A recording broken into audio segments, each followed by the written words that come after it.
Hi everyone, कैसे हैं आप सभी। आई होप कि आप बढ़िया होंगे, मस्त होंगे, स्वस्थ होंगे, आपका स्टडी भी अच्छा चल रहा होगा।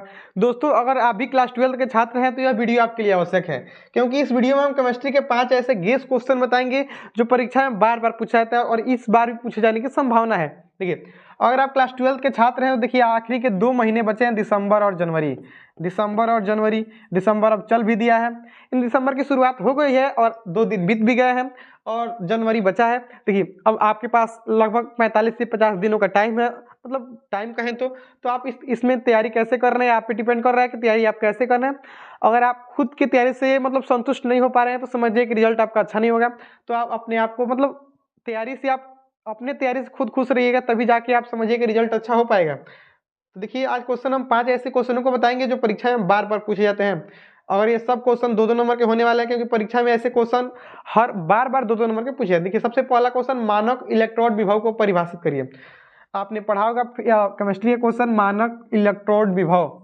तो इसका राइट आंसर देखिए हो जाएगा 1 लीटर सांद्रता वाले बिलियन में, 1 लीटर सांद्रता वाले बिलियन में 298 केल्विन ताप पर इलेक्ट्रोड के द्वारा उत्पन्न विभव को मानक इलेक्ट्रोड विभव कहा जाता है। मानक इलेक्ट्रोड विभव कहा जाता है। अगर इतना भी आप एग्जाम में लिख दिए तो आपको 2 नंबर आपका कहीं नहीं गया। 2 नंबर का प्रश्न परीक्षा में पूछता है मानक इलेक्ट्रोड विभव। तो आपको लिखना है 1 लीटर सांद्रता वाले बिलियन में, 1 लीटर सांद्रता वाले बिलियन में 298 केल्विन ताप पर इलेक्ट्रोड के द्वारा उत्पन्न विभव को मानक इलेक्ट्रोड विभव कहा जाता है। आप इतना लिख सकते हैं, उम्मीद करते हैं। तो आप इसका स्क्रीनशॉट ले लीजिए। देखिए, अगले क्वेश्चन की ओर बढ़ेंगे। अगला क्वेश्चन है हमारा 2 नंबर, भर्जन क्या है। देखिए, भर्जन और निस्तापन, इसका एक और भाई है निस्तापन। भर्जन और निस्तापन परीक्षा में पूछता है, तो भर्जन इसमें पूछ रहा है भर्जन क्या है। तो आपको लिखना है कि भर्जन वह प्रक्रिया है जिसमें सांद्रित अयस्क को वायु की उपस्थिति में गर्म किया जाता है, जिससे जल वाष्प के रूप में बाहर निकल जाता है, जिससे भर्जन कहा जाता है। जिसे क्या कहते हैं, भर्जन। उस प्रक्रिया क्या कहते हैं, भर्जन कहते हैं। देखिए, भर्जन में वायु की उपस्थिति रहती है कि अनुपस्थिति, तो आपको बताना है उपस्थिति। भर्जन में वायु क्या रहेगी, उपस्थिति रहती है। वही इसका भाई निस्तापन आएगा। तो निस्तापन में आपको बताना है वायु की अनुपस्थिति रहती है। देखिए, भजन इसमें से ऊपर मात्रा। देखिए, भजन कब गाएंगे, जब हवा रहेगा तब। मान लीजिए वायु को अवायु वाले रूम में, वैसा रूम में बैठाया जाए आपको जिसमें हवा ही ना हो, तो आप भजन कैसे गाएंगे बताइएगा। तो भजन गाने के लिए हवा चाहिए, उपस्थित होना चाहिए। भर्जन के लिए हवा उपस्थित होना चाहिए। तो भर्जन में वायु की उपस्थिति होती है। तथा इसमें क्या किया जाता है, सांद्रित अयस्क को वायु की उपस्थिति में गर्म किया जाता है। इसमें क्या किया जाता है, गर्म किया जाता है। आप इसको लिख सकते हैं, आप इसका स्क्रीनशॉट ले लीजिए।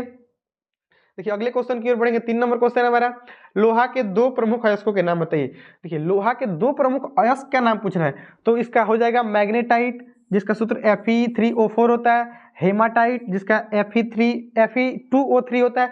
आप इसमें बता सकते हैं। इसके अलावा भी लोहा के बहुत सारे अयस्क, जैसे आप बता सकते हैं लिमोनाइट भी लोहा का अयस्क है। लिमोनाइट, रोडोलाइट भी किसका अयस्क है, तो लोहा का अयस्क है। तो लोहा का अयस्क आप बता सकते हैं, बहुत सारे अयस्क है। तो 2 पूछ रहा है, 2 नंबर का पूछेगा आपसे एग्जाम में। तो मैग्नेटाइट और हेमेटाइट आप लिख सकते हैं। देखिए, अगला क्वेश्चन है हमारा, कॉपर के 2 अयस्कों का नाम बताएं। देखिए, कॉपर के 2 अयस्कों का नाम पूछ रहा है आपसे परीक्षा में। सेम क्वेश्चन पूछेगा, 2 नंबर का क्वेश्चन आपसे परीक्षा में पूछ देगा। तो आपको लिखना है उसमें कॉपर के 2 अयस्क निम्नलिखित है। पहला लिख देना है कॉपर पाइराइट, और दूसरा लिखना है क्यूपेराइट्स। ये हो जाएंगे कॉपर के 2 प्रमुख अयस्क हैं। देखिए, अगले क्वेश्चन की ओर बढ़ेंगे। अगला क्वेश्चन है हमारा 5 नंबर, विशिष्ट चालकता क्या है। देखिए, विशिष्ट चालकता को विशिष्ट प्रतिरोध के विलोम के रूप में परिभाषित किया जाता है।